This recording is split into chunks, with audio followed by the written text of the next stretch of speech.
Espace TV.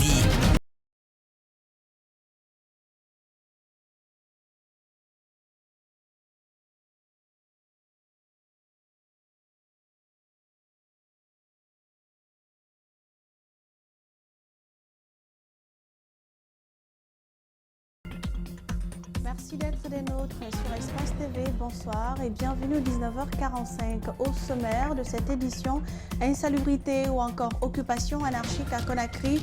Ces questions ont été largement discutées ce mercredi à une rencontre entre le ministre de l'Administration du territoire et de la décentralisation et la gouverneure de la ville de Conakry. L'occasion a été pour les élus locaux aussi présents à cette entrevue d'exposer les problèmes de leur circonscription et vous en saurez davantage dans ce journal. Et puis, c'est la confusion au sein du Front national pour la défense de la Constitution. Ce mercredi, quelques antennes locales du Front se sont désolidarisées, des antennes ayant désavoué le bureau dirigé par Omar Silla, alias Fonike Mengue. Cette cacophonie pourrait durement entamer le fondement du mouvement.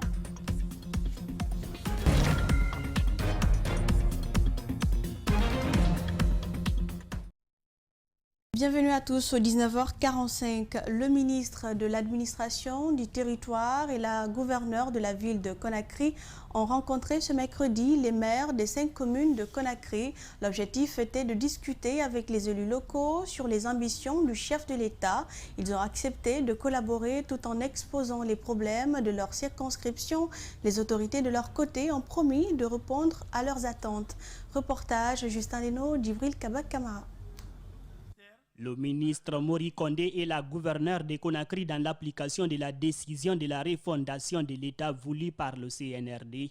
À cet effet, ils ont réuni les maires des 5 communes de Conakry ce mercredi pour les associer à l'ambition des changements promis par le colonel Mamadi Doumbouya. Ces autorités administratives et ces élus locaux sont les premiers répondants de l'État dans la zone spéciale de Conakry.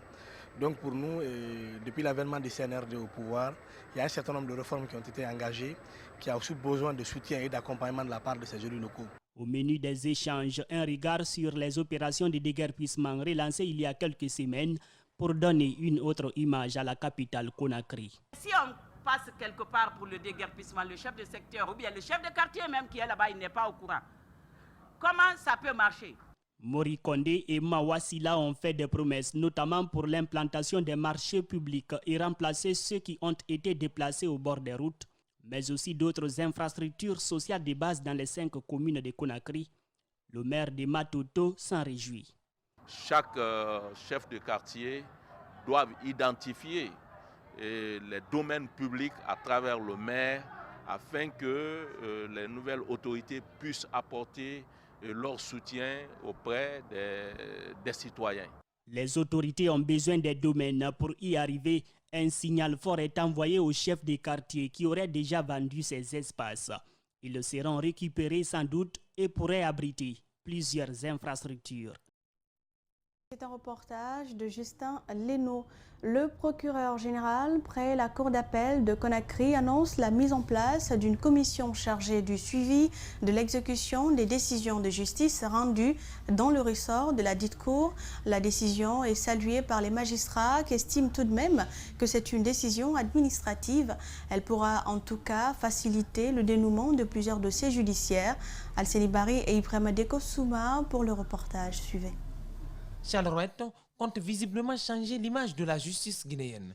Ce mardi, il a mis en place une commission impliquant plusieurs acteurs de la chaîne pénale, notamment des avocats généraux et substituts généraux du parquet général près la cour d'appel de Conakry, des représentants de la Chambre nationale des huissiers de Guinée, du barreau, le haut commandement de la gendarmerie nationale, la direction générale de la police nationale, le parquet d'instance, du ressort des lieux d'exécution. Cette commission est présidée par le procureur général près la cour d'appel ou un magistrat du parquet, avec pour mission recevoir les demandes et réquisitions d'exécution, examiner la régularité des actes à l'appui des dites demandes et y donner suite, prendre les dispositions nécessaires pour assurer la sécurité de l'huissier chargé de l'exécution des lieux et bien faisant l'objet de l'exécution. Pour cet avocat, cette décision est purement administrative. Sinon, la loi guinéenne a tout prévu, avec les dispositions de l'article 560 du Code de procédure civile. La loi a tout réglé, mais comme nous sommes dans un pays où très souvent la justice fait l'objet, n'est-ce pas, voilà, d'instrumentalisation où il y a une certaine influence de l'exécutif dans le fonctionnement de la justice, très souvent nous assistons au fait que les jugements ou les mandats d'amener ou les mandats de comparution ne sont pas exécutés. Malgré tout, il pense que cette commission pourra faciliter l'exécution des décisions avec célérité et efficacité, surtout redynamiser les activités des huissiers. Cette commission va permettre de faire en sorte que les décisions de justice puissent être exécutées avec une certaine célérité. Et si c'est le cas, je pense que cela va contribuer véritablement à impulser une nouvelle dynamique au fonctionnement du système de justice en Guinée. Les huissiers, pour le moment, s'abstiennent de tout commentaire. Ils disent avoir des réserves à apporter devant Charlerouette avant toute communication. Le Conseil national de la transition CNT est installé, mais jusqu'à présent, aucune idée sur la durée de celle-ci. Les conseillers devront se rendre prochainement à l'intérieur du pays à la rencontre des populations à la base pour, disent-ils, expliquer leur mission et recueillir les attentes des citoyens.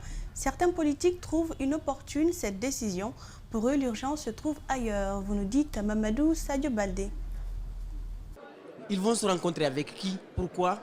Pour combien de temps? Et qui est l'initiateur de cette mission? Je pense que la raison a été évoquée lors de la rencontre qu'on a eue avec le président de la transition.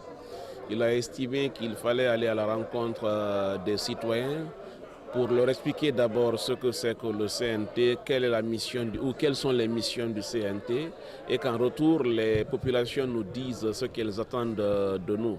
Je pense que ce n'est pas une démarche qui est mauvaise en soi. Ça tue le temps. Oui, mais il a été précisé que cette tournée sera de très courte durée. À demi-mot, Maître Traoré révèle que le président du CNRD est l'initiateur de cette tournée.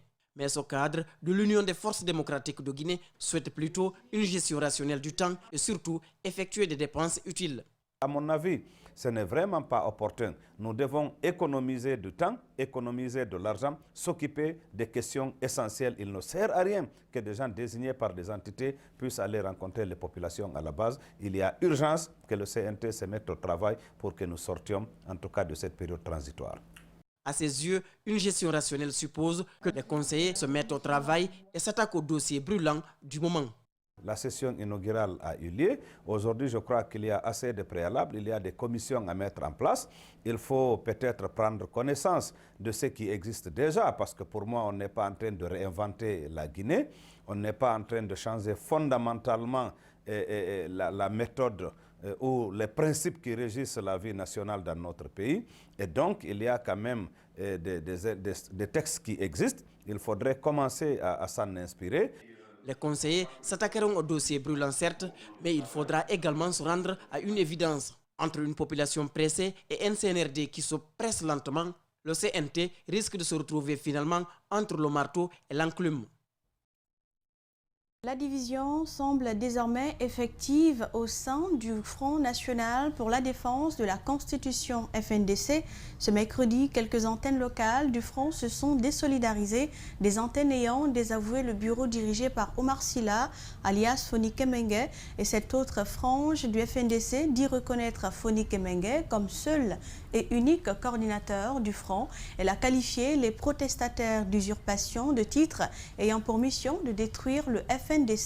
Elle les a également mis en garde contre toute prise de parole au nom du Front et suivait le porte-parole de ces antennes au micro d'André Mossi-Milimono et Aliouba.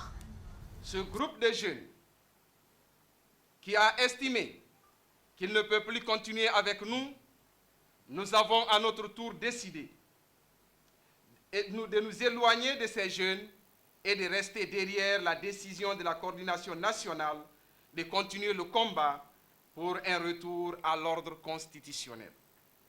Les antennes du FNDC décident de démettre de leurs fonctions ce groupe de jeunes sous peine d'être poursuivis pour usurpation de titres devant la justice. Nous les invitons à s'abstenir de l'utilisation des antennes dans leur communication sous peine d'être poursuivis. Nous invitons les citoyens pro-démocratie à rester derrière le général Fonike Mengue, coordinateur national du FNDC, pour la poursuite du combat citoyen jusqu'au retour à l'ordre constitutionnel à travers l'élection d'un président civil. Des propos recueillis par André Mossi Milimono. Leurs efforts n'ont pas été vains, c'est donc à juste raison que les membres fondateurs du syndicat des professionnels de la presse en Guinée ont été gratifiés ce mercredi. Une cérémonie mise à profit pour annoncer de nouveaux points de vente des cartes de membres du SPPG. Mohamed Valek Touré et Adjouba. C'est une cérémonie de reconnaissance aux membres fondateurs du syndicat des professionnels de la presse de Guinée, SPPG, mais aussi annoncer de nouveaux points de vente des cartes de membres ainsi que le bilan à mi-parcours des missions de renouvellement des antennes régionales du SPPG. Contrairement aux années précédentes, pour cette nouvelle année, seuls les détenteurs de la carte de membre du SPPG deviennent également membres de la Fédération internationale des journalistes, selon le SPPG. Nous allons parler de l'actualité SPPG qui est dominée présentement par la suite de nos missions de renouvellement des antennes régionales à l'intérieur du pays. Vous savez, après notre élection le 25 mai dernier, ici même, dans cette salle, on s'est dit que le bureau national était dans les normes. Mais il ne sert à rien que la tête soit dans les normes et que les pieds soient dans l'illégalité. On s'est dit qu'on ne pouvait pas laisser les antennes aussi, leur mandat expirer. Il fallait chercher à renouveler les antennes. La carte de membre est vendue à 15 000 francs guinéens. Le SPPG invite donc les employés de médias d'adhérer au SPPG pour bénéficier de sa défense en cas de problème dans l'exercice du métier. Nous allons demander à l'ensemble des employés et des journalistes, j'allais dire, et journalistes comme techniciens, d'accompagner le syndicat de la presse. Nous sommes très heureux de constater les adhésions un peu partout, puisque l'ancienne équipe, nous avons conduit la convention jusqu'à 80%. Il ne reste que certainement 20% pour aller vers la signature de cette convention collective. En tant que point focal de la Fédération internationale des journalistes en Guinée, le SPPG partage désormais sa base de données avec ce grand leader du mouvement syndical qui marque particulièrement le monde des médias au niveau international. Pour la circonstance, certains membres fondateurs du mouvement ont reçu chacun des satisfecit en guise de reconnaissance de leur engagement durant leur passage à la tête du syndicat des professionnels de la presse en Guinée. Reportage de Mohamed Valek Touré. La pêche, un des secteurs clés de l'économie du pays. Au port artisanal de Boulbinet, ils sont nombreux, ces pêcheurs qui pratiquent le métier de façon artisanale. Aujourd'hui, le manque de moteurs de pêche et d'autres matériels risque de freiner leurs activités. Bernard Kounno et Alcénie Camara y ont fait un tour. Suivez leur reportage. C'est l'une des couches qui s'intéresse moins aux activités politiques en Guinée. Les pêcheurs artisanaux ont toujours réclamé l'amélioration de leurs conditions de travail aux différents gouvernements passés et parfois ces appels leur sont favorables. Depuis le changement de régime, ces acteurs se disent de plus en plus oubliés par les nouvelles autorités et pourtant ils disent être confrontés à d'énormes difficultés, notamment celles liées aux outils de travail. Le secteur de la pêche artisanale a un problème sérieux des machines. Nous n'avons pas de machines aujourd'hui. Si nous n'avons pas de machines, et ça nous fait un seul problème dans le secteur de la pêche. Parce qu'on ne peut pas pêcher avec les barques là sans les moteurs hors bord. C'est vrai. Et on lance de l'appel aux autorités en place pour que vraiment ils arrivent à nous aider. Récemment, le gouvernement avait annoncé l'interdiction dans 3 mois de l'utilisation des filets monofilaments dans les eaux guinéennes. La décision est bien accueillie, sauf que ces artisans sollicitent l'accompagnement des autorités pour son application. Nous ne pouvons pas dire le contraire. Ce sont les autorités. S'ils interdisent ces filets, nous aimerions qu'ils nous aident à avoir de la bonne qualité, car c'est la seule activité qui nous fait vivre.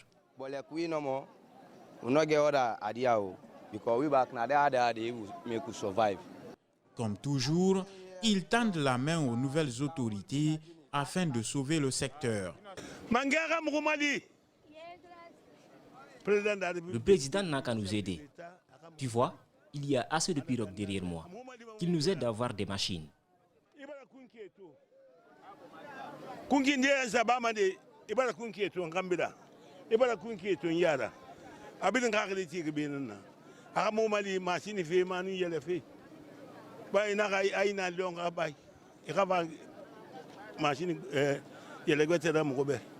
Ces artisans sont bien organisés en coopérative, une façon de mieux effectuer le travail en haute mer. Et cela fait un mois depuis que la CEDEAO a pris des sanctions draconiennes contre le Mali, fermeture des frontières, gel de leurs avoirs dans la BCEAO. Ces sanctions ont un peu d'impact sur le quotidien des Maliens. Quant aux forces armées maliennes, elles font des percées significatives au centre et au nord du pays contre les terroristes Mamadou Kalisso et Mohamed Silla. Les forces armées maliennes multiplient les victoires sur les terroristes au nord et au centre du pays. Le dernier coup d'éclat remonte au dimanche dernier. Les Famas ont libéré Farabougou, une localité de près de 3000 habitants assiégée par des terroristes depuis octobre 2020. Ce qui symbolisait l'impuissance des forces armées maliennes à sécuriser son territoire. Entre le 1er et le 6 février, l'armée malienne, appuyée par la coalition internationale, a neutralisé une trentaine de terroristes. Des équipements et composants pour la fabrication d'engins explosifs improvisés ont été également saisis. L'opération s'est déroulée dans la zone dite des 3 frontières. Depuis un certain temps, ils sont neutralisés, en tout cas dans les environs de Bamako, aussi bien que dans la région de Ségou et même aussi à Mopti. Donc aujourd'hui, le peuple malien voit en tout cas de façon positive l'amélioration de leurs conditions de sécurité, et c'est pour cela que nous tenons en tout cas à ce que ces autorités soient maintenues jusqu'à l'établissement de la sécurité sur en tout cas l'étendue du territoire. Depuis un mois, le Mali est sous sanction de la CEDEAO, un embargo qui a eu peu d'effet sur le quotidien des Maliens selon le Haut Conseil des Maliens en Guinée. Pour le moment, le prix des denrées alimentaires reste intact. Le Mali étant un pays agro-pastoral, joue aussi en sa faveur dans cette période difficile, poursuit-il. La sanction aujourd'hui touche plus 2 secteurs. Les opérateurs économiques ayant des marchandises qui sont déjà au port de Dakar ou au port de Conakry qui sont bloqués, et aussi la saisie, le blocage des fonds du Mali, le fonds du gouvernement au niveau de la Banque centrale. Ces derniers temps, les crimes crapuleux, les atrocités et autres attaques contre les populations du centre et nord du Mali ont considérablement baissé.